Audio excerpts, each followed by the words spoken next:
Wonderful to see so many happy faces. A special welcome to all our guests. We hope you will enjoy your visit and will come again to visit. We will be serving a light lunch at the Royal Canadian Legion, which is south on Imperial Street, when we're finished.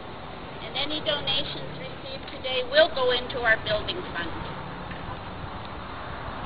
May I introduce the Honourable Tony Clement, President of the Treasury Board and Minister responsible for the Federal Economic Development Initiative for the North. Thank you. Good morning, everybody. Hope you're having a good morning in Massey. It's my pleasure to be here with you this morning. And I have indeed brought an announcement, and I brought some special guests with me. Now, Carol, you know, and Carol's going to be speaking a little bit later, but I also have two other guests with me today who have been accompanying me on this tour of northeastern Ontario. As FedNor Minister, yesterday we were in New Lisker, we were in Sturgeon Falls, we were in Thornlow, we were in Earlton. We've really hit the hot spots, and that's why we're in Massey. Of course, they are also fellow members of Parliament, so I wanted to introduce them at this time if I could. To my immediate left is Jay Aspin, who's the MP for Nipissing-Temiskaming. Please welcome Jay. And then to his left is Brian Hayes, and Brian is the Member of Parliament for Sault Ste. Marie. Give a warm welcome for Brian. So welcome to everybody. I'm here, of course, in Massey on behalf of Prime Minister Harper and the Government of Canada for this special announcement. Now, just to sort of put this in a little bit of context, I want you to know that we know how important arts and culture is. They are important for a number of different reasons, not the least of which are to generate economic growth and tourism, jobs and wealth in our communities. And when we're here supporting Canadian culture, it really means we're supporting the Canadian economy.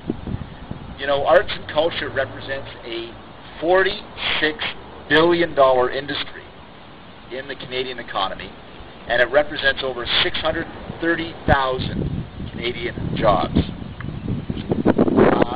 Unlike other countries that were facing the recession, Canada chose not to cut our funding for arts and culture, and indeed we've increased our funding for arts and culture during the recessionary period. We stood up for arts and culture when it was needed most, and we know that arts and culture organizations contribute to our cultural vitality of all of our communities and enrich the quality of life of all Canadians. As I said, it also is a booster of tourism and creates jobs. This is true not only of our large urban centers like Montreal, Toronto, Vancouver, Calgary, but it's equally true for those of us who represent Northern Ontario. We want to see a vibrant arts and culture community and industry here in Northern Ontario as well. So today I'm pleased to announce that Canadian Heritage funding will occur this year of close to $4 million for 75 projects that support arts, culture, and the official languages here in Northern Ontario. Let's give a big hand for that.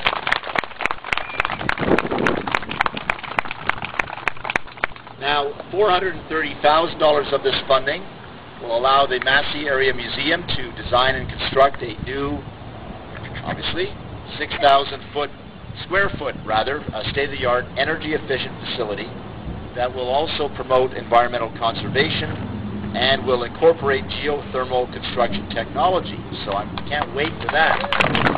Congratulations, Board. That sounds wonderful.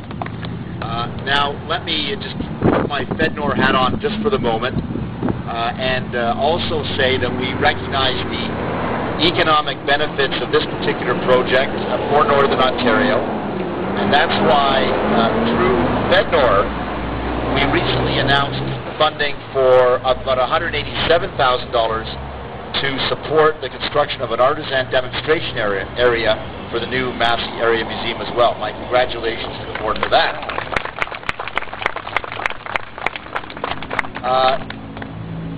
Let let me just talk generally about this $4 million investment that I'm announcing today. So I'm announcing this investment here, but it's for all of Northern Ontario. This is a Northern Ontario investment.